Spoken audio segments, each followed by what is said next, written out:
தாய் வீடு ஜூலை 2025. தலைப்பு நடப்பு. எழுதியவர் பஞ்சகல்யாணி. வாசிப்பவர் ஜேமா. மதி, இங்கே ஒருக்கோ வாங்கோ. அறையில் இருந்தபடி அன்புழுக கூப்பிட்ட நந்தனுக்கு உற்சாகம் பொங்கி பிரவாகித்தது.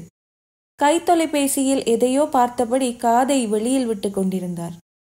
என்னப்பா, அவசரமோ என்று குசினியிலிருந்து குரல் கொடுத்தார் மதி. இன்றைக்கு வெளியால சாப்பாட்டை எடுப்போம், வாங்கோ. இது நந்தன். சோறு போட்டுட்டேன், சரி கறியை எடுப்போம். இன்றைக்கு என்ன புதுசா இருக்கு? கல்யாண நாளோ பிறந்த நாளோ இல்ல? கேள்வியோடு அறைக்குள் சென்றார் மதி. இதுல இருங்கோ என்று கட்டிலை காட்டினார். இன்றைக்கு ட்ரை பண்ணி பார்ப்போம் என்று அருகில் சென்ற நந்தனை ஆச்சரியமாக பார்த்த மதி, என்னத்த கரியையோ என்றார். ஒருவேளை சின்ன சமிக்ஞை கொடுத்திருக்கலாமோ? விளங்காதது போல் கதைக்கிறா. உண்மையாயும் விளங்கத்தான் இல்லையோ? சரி, நேரையே சொல்லுவோம். கதிரையை இழுத்து போட்டுக்கொண்டு மனைவிக்கு முன்னிருந்தார் நந்தன். மதியின் கையை தன் கையால் பற்றி கொண்டார். இங்க பாருங்க மதி, எனக்கு 62 வயசு, உங்களுக்கு 55. இந்த நண்பர்களோட கனநாளா கதைக்கிறேன். அவங்க ஆக்டிவா தான் இருக்கிறாங்க. மனசிமாரும் ஒத்துழைக்கணும்.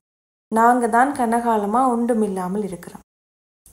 ஓ, இதுக்குத்தான் அவசரமா கூப்பிட்ட நீங்களோ? இதெல்லாம் மாக்களோட கதைக்கிற கதையோ? கண்டவன் நின்றவனோட கதைச்சா இப்படித்தான் கதைப்பாங்க. அறைக்குள்ளிருந்து இதுதான் நடக்குது போல, கண்ட கண்ட வீடியோவும் பார்க்கறது போல. பிள்ளைகளும் கல்யாணம் கட்டிட்டுதுகள், வெக்கமாயில்லையோ? சும்மா இருந்தா இப்படித்தான் கேட்கும். கதவை அடிச்சு சாத்துனதுல வீடே வெலவெலுத்தது. ஏய், இஞ்ச வா. கோபத்தில் கொதித்து போயிருந்த நந்தனுக்கு உடம்பெல்லாம் நடுங்கியது. வார்த்தைகள் ஒருமையிற் கொப்பளித்தன. நீங்கள் நீயான போது அதிர்ந்து போனார் மதி. கவலையில் கண்ணீரும் வந்தது. என்ன வார்த்தைகள் மரியாதை இல்லாமல் வருகின்றன? சீராய் கதையுங்கோ முதலில் சொல்லிக்கொண்டே குசினி வாசலில் நின்று கொண்டார். இப்படியான நீங்கள் ஏன் கல்யாணம் கட்டுறீங்கள்? பேசாம ஏதும் மடத்துல போய் குந்தி இருக்க வேண்டியதுதானே? ஏன் எங்களை மினக்கெடுத்துட நீங்கள்? நந்தனுள் இருந்த மிருகம் நர்த்தனமாடியது. ஏன் இவரோட நான் நன்றாதானே இருந்த நான்? இப்போ ஒன்றும் சரிவராத மாதிரி கதைக்கிறார். அட, இவ்வளவு நாளும் மனசுக்குள்ள வச்சிருந்து கொட்டுறார் போல. நான் உங்களோட அப்படி இருந்தேன் இப்படி செய்தேன் என்று சொல்லி காட்டுற விஷயமா இது? வாயை மூடிக்கொண்டிருப்பதுதான் நல்லது.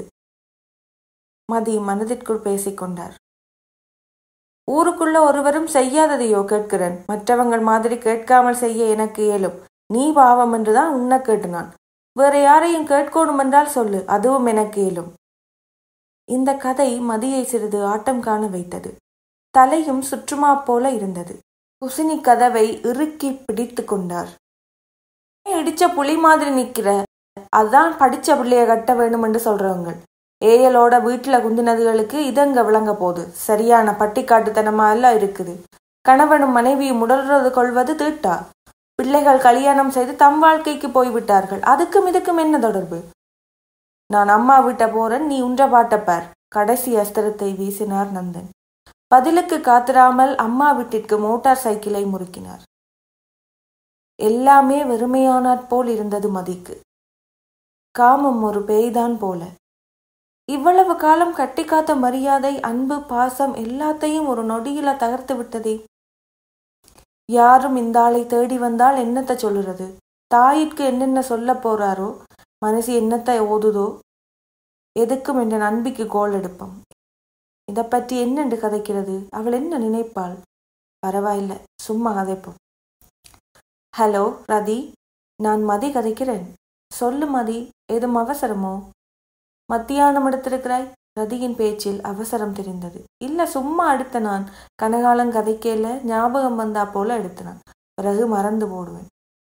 அப்படியோ? நீ நல்லா இருக்கிறாய் தானே? நான் கொஞ்சம் ஹிந்தி எடுக்கட்டோ? எனக்கு குடல் இறக்கம். குடும்பமா இருக்கேக்க பிரச்சனையா இருக்கு. அதான் டாக்டர்கிட்ட போறோம். கோவிக்காத, ரதி கெஞ்சினார். கோபம் இல்ல, கவனமா போட்டு வா. யோசனையுடன் போனை வைத்தார் மதி. ஊருக்குள்ள ஒருவரும் செய்யாததையோ கேட்கிறேன். கணவன் கேட்டது மதிக்கு மீண்டும் மீண்டும் எதிரொலித்தது. என்ன தம்பி, தனியே வந்திருக்கிறாய்? கேள்வியுடன் வரவேற்றார் நந்தனின் தாயார். மனசி தாய் வீட்டா போயிட்டா, நானும் உங்கள்கிட்ட வந்துட்டேன். ஏன் தனிய விட்ட நீ? கூட்டிக் கொண்டு வரதுதானே. ஏதோ புது பழக்கத்தில் நிற்கிறாய். தாயார் கண்டிக்க தங்கையிடமிருந்து கோல் வந்தது.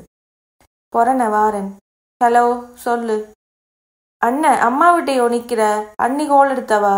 பொறு கோலவை, இன்னொரு கோல் வருது, பிறகு எடுக்கிறேன். அப்பாடா என்று தன்னை ஆசுவாசப்படுத்தினார் நந்தன். ஒருவேளை மனசி கோபத்துல எல்லாத்தையும் சொல்லி இருக்குமோ அவளுக்கு? எதுக்கும் இவள் இங்க வர முன்னம் ஓடி தப்ப வேண்டியதுதான், அல்லாட்டி மானக்கேடு. அம்மா கொஞ்சம் இரண, மனசி வீட்டை ஓடி போய் வாரன். மோட்டார் சைக்கிளை முறுக்கி கொண்டு வீட்டிற்கு ஓடினார் நந்தன். கேட் உட்பக்கமாக பூட்டியிருந்தது. கோணை அடிக்க மதி கதவை திறந்தார். இருவரும் ஒருவரை ஒருவர் பார்க்கவில்லை, கதைக்கவும் இல்லை. மேசையில் சாப்பாட்டை கொண்டு வந்து வைத்தார் மதி. இவ்வளவு காலத்திற்கு இருவரும் தனியே சாப்பிட்ட நாட்கள் விரல் விட்டு எண்ணலாம். நீங்கள் சாப்பிட்டீங்களா என்று கேட்பதற்கு மனம் சங்கடப்பட்டது. எதுவென்றாலும் கதைத்து பேசி செய்திருக்கலாம். என் மனைவிதானே, இப்படி வாயோயாமல் நீ நீ என்றெல்லாம் பேசியிருக்க கூடாது. அவ பக்கத்து நியாயத்தை பொறுமையா கேட்டிருக்கலாம். நண்பர்கள் சும்மா சும்மா ஏத்தியும் விடுவாங்க. நடைமுறை சிக்கல்களை கண்டுபிடித்து துறை சார்ந்தவர்களிடம் ஆலோசனை கேட்பதுதான் முறை. எத்தனையோ விடயங்களை படித்து நேர்மையான நிர்வாக அதிகாரியாக இருந்த நான் சொந்த மனைவியுடன் பிழையாக கதைத்து விட்டேன். நந்தனின் மனசாட்சி பேசியது. மீண்டும் தங்கையிடமிருந்து கோல். அண்ணன் நீ ஏன் திருப்பி எடுக்கல? அண்ணி உன்னை அவசரமா வீட்டை அனுப்பிவிட சொன்னா. நான் வீட்டை தான் நிக்கிறேன். பின்னேரமா அண்ணியுடன் அம்மா வீட்டுக்கு வருவேன் என்று விட்டு வைத்தார். மதி இங்க வாங்கோ, என்னை மன்னிச்சு கொள்ளுங்கோ. இப்ப தலை இடிக்குது, பசியாயும் இருக்குது. வாங்கோ சாப்பிடுவோம், படுத்துட்டு ஆறுதலா கதைப்போம். நந்தன் சாப்பாட்டு மேசையில் இருந்தார். மதி ஒன்றும் பேசவில்லை. அருகில் இருந்து சாப்பிட்டார். கண்களாட் கண்ணீர் வழிந்தது. நந்தன் அன்போடு துடைத்து விட்டார். அழ வேண்டாம். இருவரும் கோபப்பட்டு விட்டோம். நான் மோசமாய் கதைத்து விட்டேன். நீங்கள் எனக்கு அடிமை இல்லை. ஆனால் இருவரும் எமது விருப்பு வெறுப்புகளை பகிர்ந்து கொள்ள வேண்டும். என்னுடைய விருப்பத்தை, தேவையை இன்னும் கண்ணியமாக நான் உங்களுக்கு தெரிவித்திருக்கலாம். உங்களுக்கு பயமோ விருப்பமின்மையோ இருந்தால் சொல்லுங்கள். நான் இனி மிருகம் போல் நடந்து கொள்ளப் போவதில்லை. உங்களால் உதவ முடியுமாயின் சந்தோஷமே. நந்தன் உருக்கமாக சொன்னார். இருவரும் சாப்பிட்டு கை கழுவினர். சாப்பிட்ட உடனே படுக்க வேண்டாம். வாங்கோ கதைப்போம். ஏன் பேசாமலே இருக்கிறீங்கள்? பயந்து விட்டீங்களா? எதுவென்றாலும் சொல்லுங்கள். என் மதியம்மாவிற்கு என்ன வேணும்? என்னை ஒருபோதும் விட்டுட்டு ஓடாதீங்கோ. பெண்கள் தனியா வாழறது கடினம். அதுவும் கணவனாட் கைவிட்ட பெண்கள். மதி உடைந்து அழுதார். நந்தன் அணைத்து கொண்டார். நன்றி.